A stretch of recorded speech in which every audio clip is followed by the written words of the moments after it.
Hey everybody, welcome to my weekly chat on Periscope with Seyopa. Nice to see you. Happy hearts to everybody, and hope you're having a fantastic day. A lot of stuff been going on in my life as well as in the world, and so it's always interesting to see how people are doing. My name is Bobby Umar. I'm a four-time TEDx speaker and one of Inc. Magazine's top 100 leadership speakers.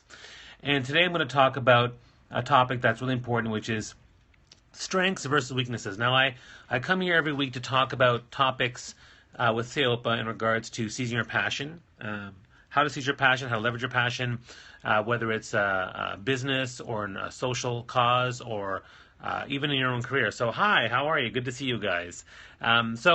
Let's talk about that. And again, I mentioned before, I'm from Toronto, Canada. So let me know below where you're from. I'd love to hear where you're from and maybe share some of your ideas of who you are and where you come from. If you like what you're hearing, hey Trash Volio, that's a good name. Welcome to your first day on Periscope. Glad you're here. Share us on Facebook. Share us on Twitter. Let's get people part of the conversation. And if you like what you're hearing, share the heart, share the love. We love to hear the love. All right. So where are you guys from? I mean, just tell me, like, what cities are you from? U.S., Canada, across the world? I'd love to know where you're all from. That'd be kind of a cool thing to know. And let's get into the discussion about strengths versus weaknesses. First off, let me ask you the first question. What are your top two or three strengths? Like, just, I'd like to hear what they are. Your top two or three strengths. I'll share mine. One of my strengths is I'm a connector. I'm very good at connecting people from all walks of life and all different types of people, and doing it very, very quickly. So that's one of my big strengths. I'm also very strong when it comes to speaking. I'm a professional speaker by trade. So obviously speaking is a big part of what I am. What are some of your strengths? I'd love to hear what they are. I mean, are you good at writing? Are you good at horseback riding? Are you good at reading people? What are some of those strengths? And what exactly are strengths? Strengths come from the application of our skills and aptitudes, and we just get better and better at them. So most of us, build those strengths over a long period of time. And we usually have a lot of skills. I mean, there's hundreds of skills we have. Now, how strong they are will depend on how often we use them and how often we keep them fresh. Okay, so you're good at social, talking, and organized. Aren't strengths and weaknesses very subjective? Well, to a point. I mean, I think it's important for you to understand which strengths you have, but as well as the ones that I love the hearts. It's great. Which strengths are also coming from your network? Like if everyone told you that you're really good at X, and you already thought that too, then it's probably a good idea that you are. Like when people say, Bobby, you're really good at socializing. Okay, well then, and I know that, and I've even done personality tests. When they all say that, then I have a pretty good sense that, that's one of my strengths. Whereas weakness is all in terms of context, right? Like if it's a weakness if it's preventing you from getting what you want or where you want to go, or it's something that holds you back. So, for me, a weakness is priority setting. So you could argue that I'm good at priority setting sometimes, and I usually am when it comes to some projects, but sometimes I'm bad because they're like squirrel and they get distracted, and so I have trouble setting my priorities. So that one is subjective. But when I talk to all my colleagues at work or my friends, and they say one of the things that they say I struggle with is sometimes I come across one of my weaknesses is that I get overwhelmed easily, or I get mired in details, or I come on too strong sometimes when I talk. So understanding that helps me leverage those weaknesses and know how to deal with them. So for me, what are some other strengths you guys have? I'd love to hear what they are. Sure, being nice and friendly can be great, but some do misinterpret. I mean, sometimes my whole heart-based leadership and my whole love thing gets misinterpreted. Like, oh my God, why is he being this way? Some people actually think it's inauthentic, but my heart is so big, and I just love people so much, and I actually express how I feel. I say, hey, you're amazing. I love this conversation. I'll actually say things like that.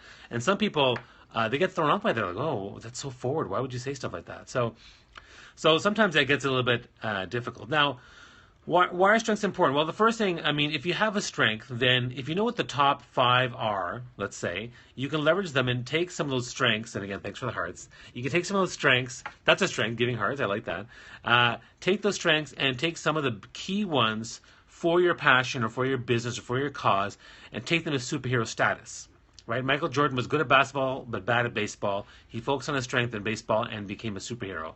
Same thing here. Whatever your strength, if your strength is, whatever your strengths are, it's a great way to make sure you take it to the next level and build superhero stats with them. The second thing when it comes to strengths is make sure you focus on trying to see if there's a way to take those strengths and see if you can build a passion or a business around that. Procrastination is a strength and a weakness. Well, how is procrastination a strength? I mean, that would be the question I would have. I'm actually a procrastinator myself. You could argue that because I procrastinate, then when I do things at the last minute, I will work my ass off and get things done. But it does cause undue stress. It does cause a lot of misaligning of priorities.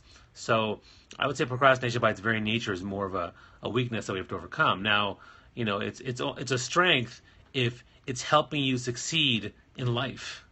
It's a weakness if it's holding you back from what you're trying to do. So that's really a big definition between strengths and weaknesses. And again, loving the hearts, that's great. Thanks, guys. So that to me is a big piece of what we're talking about. Now, the other thing about strengths too is, even if you're strong at something, a lot of people get caught up in the idea, well, I'm good. Like for me, for example, I'm very good at networking. That's one of my strengths. Do I then stop and just rest on my laurels? No, I move forward to try to be better at networking and try to actually improve upon it. I mean, a perfect example of this is social media. I was a fantastic networker at live events and via email, and then social media came, and I had to learn to become a better networker via social media. So that is an important aspect for sure in terms of being better at the whole idea of some of your strengths. You can be amazing, but you constantly have to learn, evolve, and grow. That's important. Now, when we switch over to weaknesses, what we talk about here, again, weaknesses are skills that you may have but hold you back, or a weakness could be in relative context to where you need it to be. So, for example, you may be good at, let's say, typing. I type 45 words a minute, but let's say I want to, and compared to someone who's an entrepreneur who types 30 words per minute, I'm really good. But if I want to become a executive assistant somewhere, I need to get 100 words per minute, then in context, that is a weakness that I have. So you got to work on the weakness to get better at what it is you want to do. So now what's important about our weaknesses? Well, there's different types of weaknesses. Like, I'm weak at doing a lot of detailed number crunching, things like that. So it's important for you to outsource that as opposed to trying to do it yourself. If I spend all my time doing my own number crunching and my bookkeeping, I'd go insane. And I'd probably build it up and I'd get better, and I'd take my weakness from 20, 30% to 40, 50%, but it's not worth it. It's not worth it. It's better to get someone else to, who's really good at it, to save time and energy and let them do that while you focus on your strengths. But there are weaknesses that we do have that we do need to work on. So some of the weaknesses that we should always be working on are soft skills, like empathy. If empathy is a weakness, that's something you definitely need to work on. One of the things I found actually post-election in the U.S., the empathy is lacking for a lot of people, where no matter whoever wins the vote, they say, yeah, get used to it. Democracy rules. What's going on? Come on, suck it up. And that's not really empathetic. Most people who have their values and their politics involved in an election, whether they win or lose, especially when they lose, they need time to transition and process the emotions. So give them time. Be empathetic.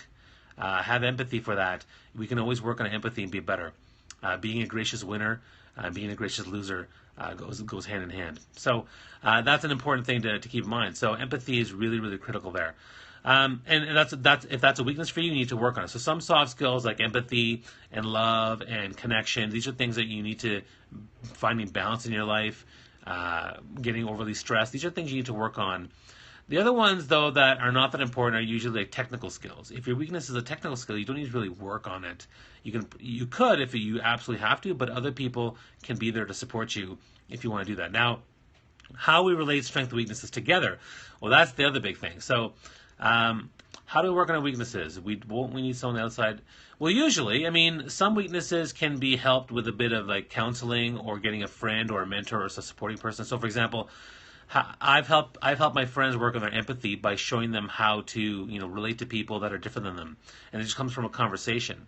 I've improved my social interaction skills with my wife, for example, by actually getting marriage counseling a couple of years ago, and that's helped us communicate better. So you typically will have to resort to an outside influence, or you can do your own research, like doing some research on understanding narcissism, co-narcissism, understanding empathy, understanding the definitions of relationships. Those are all things, or watching all our Seyopa.com videos that we've been talking about will give you a better understanding of the stuff that we do and the stuff we're trying to share for people. So all that stuff is going to help you out big time.